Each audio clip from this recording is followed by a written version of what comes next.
সবার একজন মনের মানুষ, প্রাণের মানুষ থাকে, মন প্রাণ উজাড় করিয়া ভালোবাসে তাকে।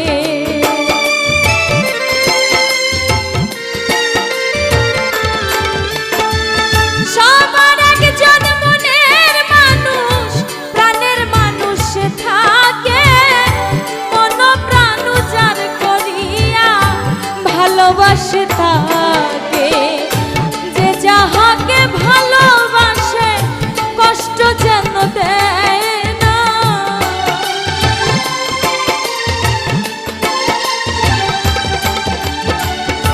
যে যাহাকে ভালোবাসে দুঃখ যেন দেয় না। আপন মানুষ